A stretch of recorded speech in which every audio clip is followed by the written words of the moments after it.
Rich Paul, speaking of money, Rich Paul, Rich Paul speaks to, and he had a live stream with Shannon Sharp, not a live stream, a podcast on Shannon Sharp's Club Shay Shay, and he spoke about athletes not really understanding your worth, not the athletes themselves, but the people that are connected to the athletes. You know, I had an opportunity to kick it with some really, really good people, some people that was really high up for the Detroit Pistons. And I'm not going to say no names, but we connected. We going to do some business together. And I got introduced to them by some other movers and shakers because I was at the game yesterday. And by their family members, and they were saying, Anton, such and such watches your show.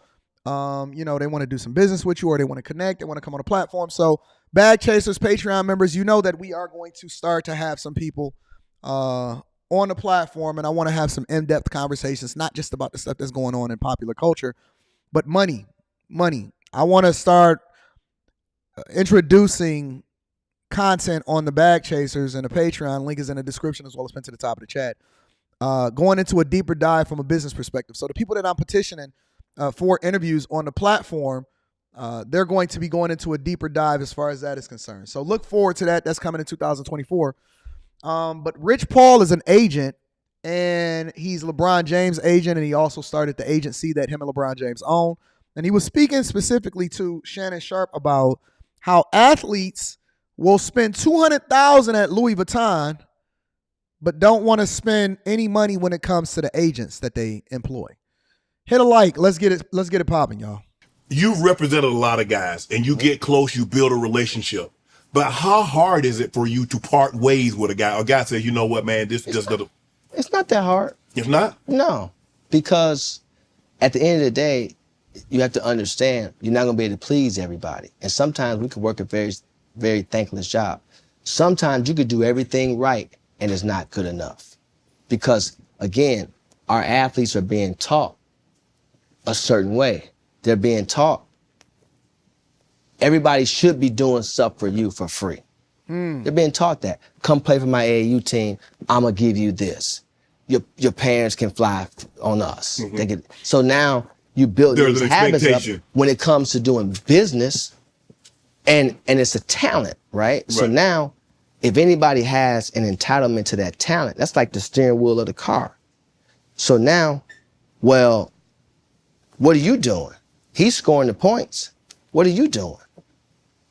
We don't only work on July 1st. We work all year round, but it's not looked at like that. So you have to start to distinguish yourself from who actually values you and values your expertise, because treat me the same way you treat that person sitting behind the counter at the Louis Vuitton cash register.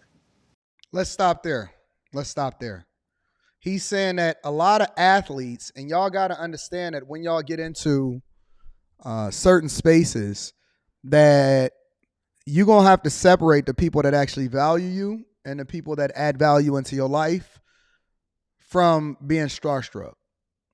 This is the thing that I see so many people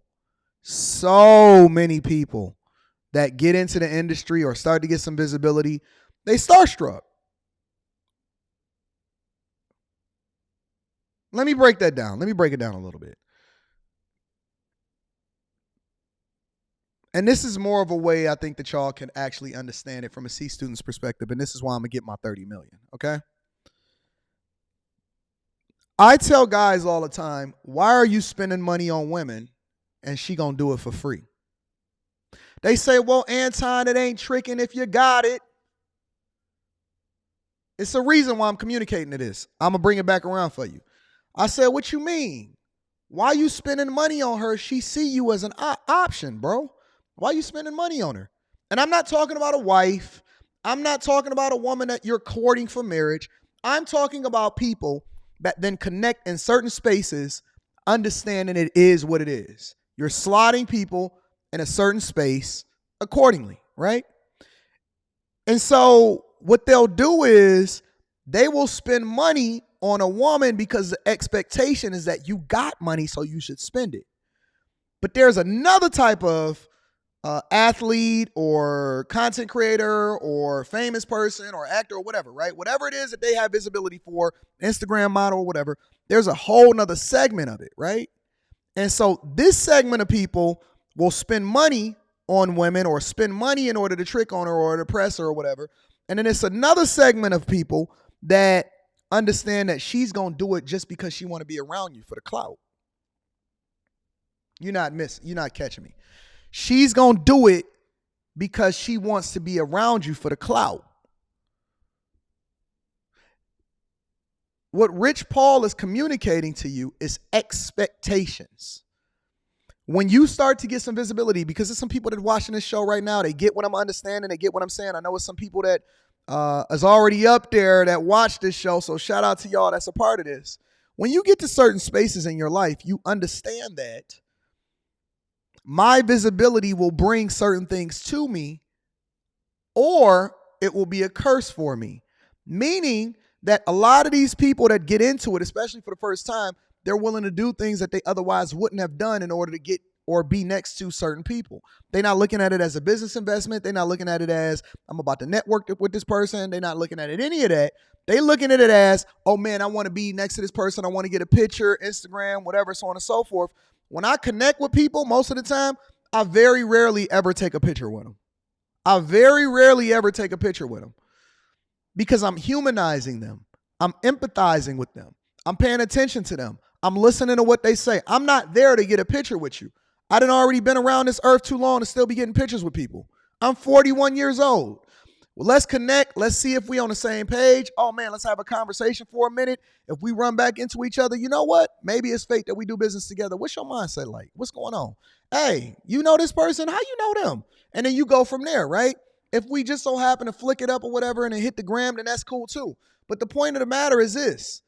I'm not there in order to get a picture with you. I'm not there for clout. It's a lot of women that's going to get around you for clout. It's a lot of women that's going to play around with you in order to get the money out of your pocket. You need to figure out where you slot, right? Because you're going to get some visibility. You're going to get in some of these same spaces. And the way in which you maximize off of that relationship is going to be based off of how you see that person. Do you see that person as a celebrity that you need to flick it up with? Or do you see that person as an opportunity for you to continue to do business with? You understand what I'm saying? So it's a difference. It's a difference. Now, what Rich Paul is basically communicating to you guys is that these people have been trained their entire life to take advantage of the opportunities that come along with people that are looking at them as celebrities. When they coming up, their AAU team, you can tell the way they walk, you can tell the way they talk, especially the younger ones, right? They feel as though they're doing you a favor by you being around them. Like you one of them homeboys, like you one of Meek Mill's homies, they be sitting around thirst chasing trying to get a chain, a DC chain. That's what they think about, right? And so you doing them a favor or they doing you a favor by letting you be around them at that particular time. So you got to make sure that you take care of them, right? I'll fly your parents. I'll take care. Everybody needs something for you. And so they've been leveraging these relationships in order to get free stuff. So when they finally get into a space where they have to look at it from a business perspective, they can't because they've conditioned themselves and they've trained themselves that people want to be around them, but they don't see the value that certain people add into their life. It's very, very difficult for them to make the transition. And that's what Rich Paul is saying. He's not an AAU coach. He's not an AAU coach, right? I'm not trying to get you in order for your parents to get in, you know what I'm saying, to take some free flights or your parents to be hired as a part of the organization. I want to do business with you because I understand the value that I add to you and I can make you way more money as a result of you signing with my agency. I'm about business. I'm not about clout chasing. And he's saying that they'd rather spend $200,000 on Louis Vuitton than spend $200,000 in agency fees in order to make an extra $50 million by having a right agent behind you.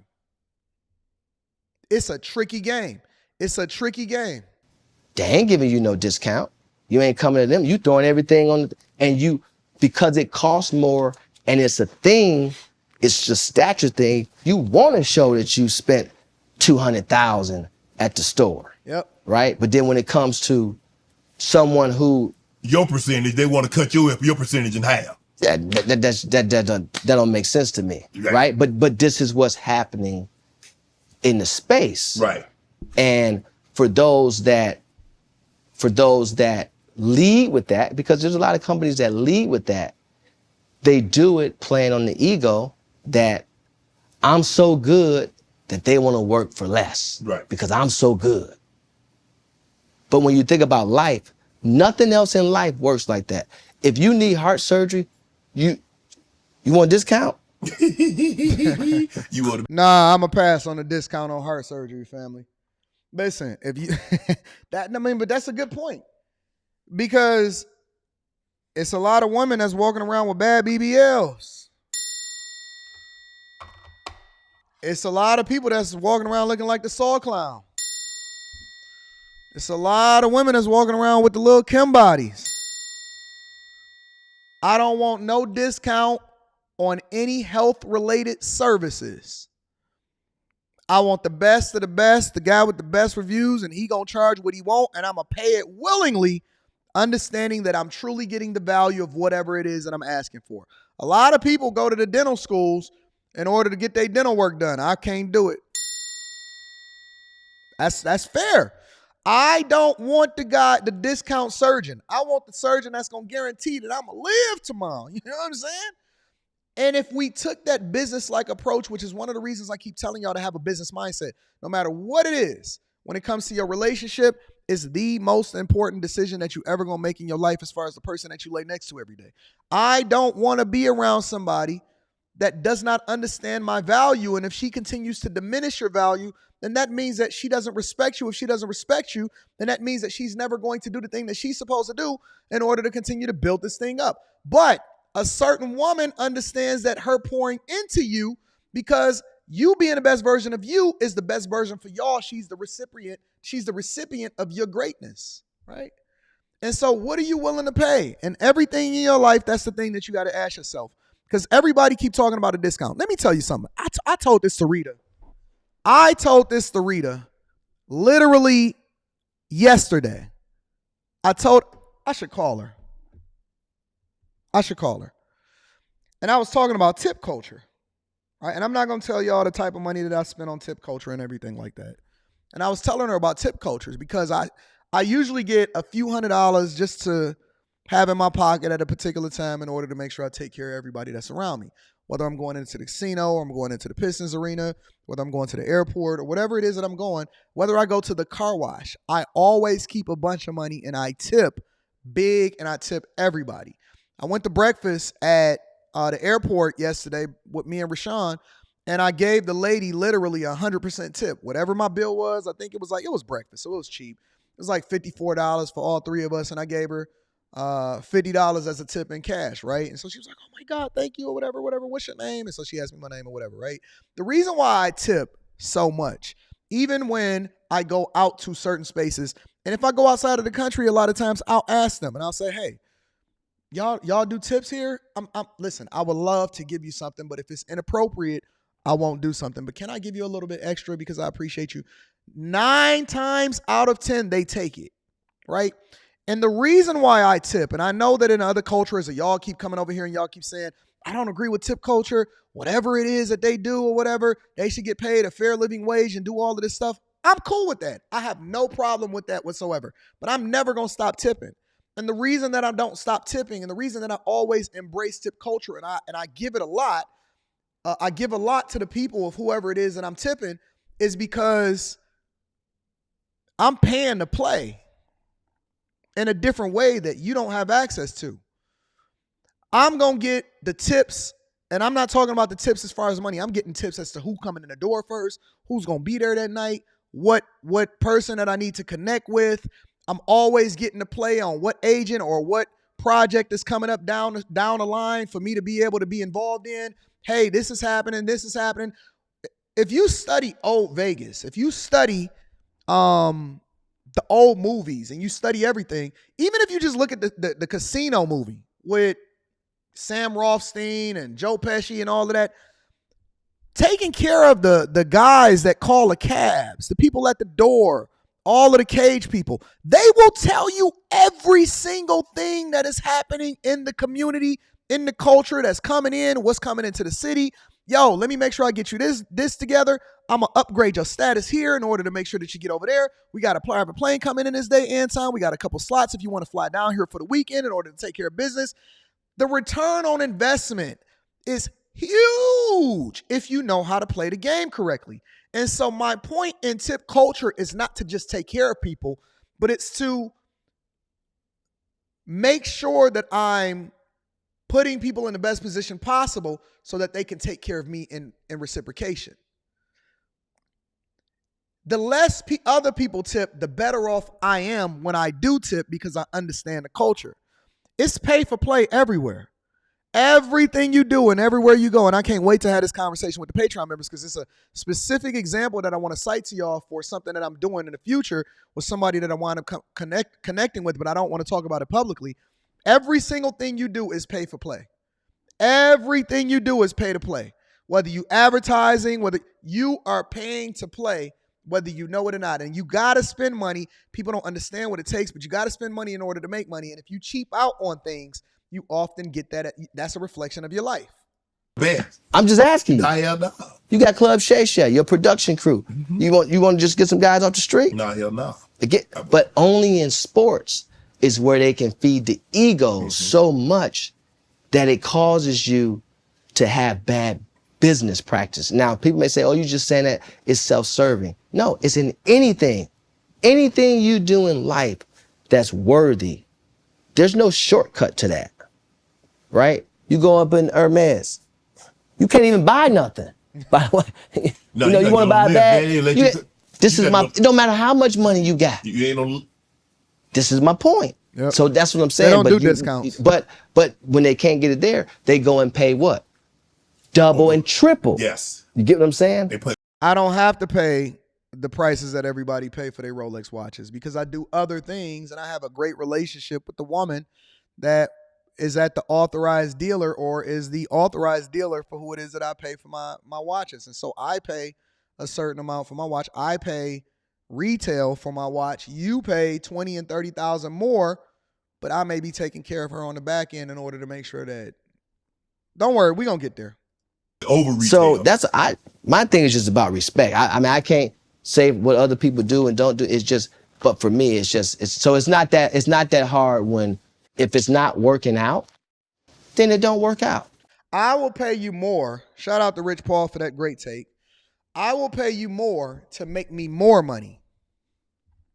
I don't want you to skip out on the services that I then add to you. I will pay you way more because I know that you're going to make me way more money on the back end because you're going to do a much better job or you're going to prioritize me in whatever it is that you're getting into.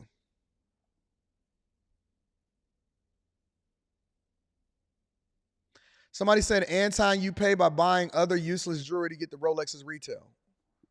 I ain't never bought no jewelry. Do you see any jewelry on me? All I wear is watches. That's the only type of jewelry that I wear. How do I do that? You have no clue of how it is that I make sure that other people is taken care of.